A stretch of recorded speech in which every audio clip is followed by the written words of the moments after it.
I thought it would be a good idea to take a moment to kind of summarize what we've discussed in terms of sign conventions as well as the examples that we've gone through. So we're going to talk about when the signs of Q and W are positive and negative. We'll first begin by reviewing what the definitions are. So for Q, we define Q as positive when the system absorbs heat.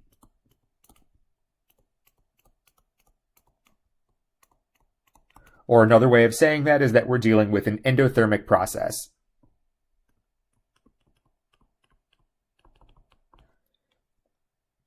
By definition, we say that Q is negative when the system releases heat.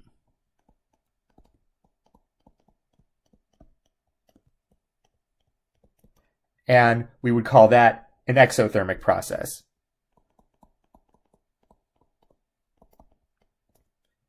Let's now think about some examples. Now, we had mentioned a little bit earlier that an example of a case where the system would absorb heat would be if you were to break bonds. Remember that you have to add energy to break the bonds and to pull the atoms apart. So bond breaking would be an example of an endothermic process.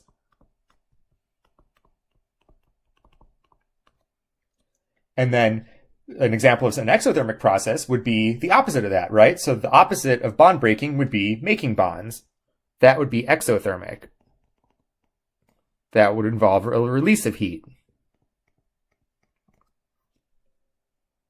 Additionally, when we considered the vaporization of liquid nitrogen, we found that you have to add heat to turn the liquid into a gas. And so that is an endothermic process. Vaporization has a positive value of Q. Now we could think of another example of a situation where Q would be negative, right? Q would be negative in the opposite of vaporization process. So instead of going from liquid to gas, when you go from a gas back to a liquid, we call that process condensation, and heat is released when a condensation occurs. That's an exothermic process. And you can also consider other physical state changes.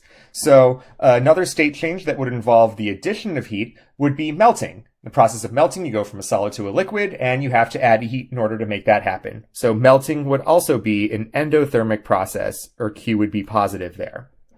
And to come up with another example of an exothermic process, you can consider what the opposite of melting is, going from a liquid to a solid. That would be called freezing. And in the process of freezing, you have the system releasing heat. That is an exothermic process. There is one other change of state that people will sometimes ask about when I teach this class in person, and that is sublimation, which is the process of going from a solid directly to a gas. If for you to go to from a solid directly to a gas, you have to add heat in order to make that happen, and so that would be an endothermic process. And then the opposite of sublimation is what we call deposition. That's when you go from a gas straight to a solid, and that would be exothermic. All right, so that deals with the sign conventions for Q and also kind of summarizes some of the examples that we've discussed here. Let's now talk about work. By convention, we say that if the system does work, work is negative, because if the system does work, the system is expending energy that has a negative sign associated with it. So if the system does work on the surroundings. The opposite of that would be if the surroundings do work on the system, and in that case, work would be positive.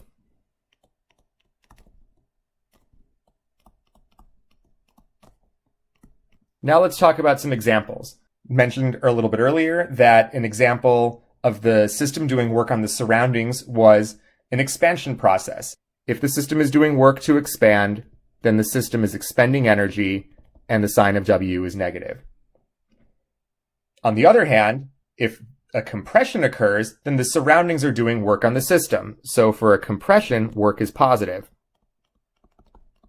When we talked about the vaporization of liquid nitrogen, said that process involved an expansion occurring. And when you saw the demonstration video, you saw the balloon inflate, you saw it expand, right? And so a vaporization process should have a negative sign of work associated with it. Now, we could consider the opposite of vaporization, which is a condensation. And in the case of a condensation, you would have a decrease in volume. And so the sign of work would be positive in that case, right? That's a compression process. So condensation has W greater than 0. We could generalize this a little bit and talk about any general chemical reaction. For any process where you have an increase in the number of moles of gas at constant temperature and pressure, that will involve an expansion of the system because number of moles and volume are directly proportional. So if you increase the number of moles, you increase the volume, assuming constant T and P. That means that you would have a negative sign of work associated with that type of a process. So increase of moles of gas at constant temperature and pressure. And on the flip side, if you had a process where the number of moles of gas decreased at constant temperature and pressure, then that would mean the volume would decrease. That's a compression, and work would be positive in that case.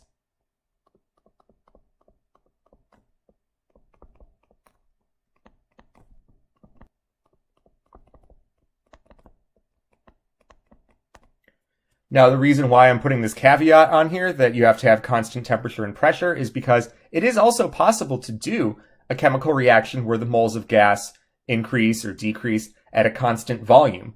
You could do a chemical reaction inside of a sealed, rigid container that has a constant volume. And in that case, work would be 0, because if volume is constant, then there is no expansion or compression occurring.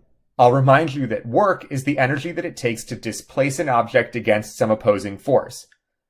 If there is no change in volume, then there is no displacement of the object. And if there is no displacement, then there can be no work. It would be just like if you were to go to the gym and stare at the weights and not actually lift them. If you go to the gym and don't actually displace the weights, if you don't pick them up, you're not doing any work and you're not going to see any progress. One other thing that I'll mention here is that when I discussed work, I didn't say anything about phase changes like melting or freezing. And the reason for that is when a melting or a freezing process occurs, the change in volume is going to be negligibly small, such that we will say that virtually no work is done, work is 0. And furthermore, what we're going to assume in this class is that the volume of solids and liquids is negligibly small compared to that of a gas. The volume of a gas is typically about 2,000 times larger than the volume of the same substance in the solid or the liquid phase. For instance, if you have a mole of liquid water, that occupies a volume of 18 milliliters. If you have a mole of water vapor at the boiling point of water, that would occupy about 30 liters of space. This means that we can ignore the volume occupied by any solid or liquid. And so when you undergo, let's say, a freezing process where you go from a liquid to a solid, we would say that you go from a volume of essentially 0 to a volume of essentially 0. There is no real change in the volume when you're doing a process where you're changing state between solid and liquid. And so we're going to say that for freezing and for melting, work will be equal to 0. And just add that as a note here. I'm going to say, as a note, we assume solids and liquids have negligibly small volume in this class. And as a result, freezing and melting have no work associated with them because there will be no change. You're going from 0 liters to 0 liters when you do a freezing or a melting process. That's our summary of the sign conventions. It's really important to go back and rework these exercises and to go back over these examples again to get really comfortable with the rules that we have for determining signs so that you can predict when you work example problems whether the answers that you're getting are reasonable or not. Next, we're going to talk about how you can actually calculate work, and we'll also talk about path-dependent and independent variables.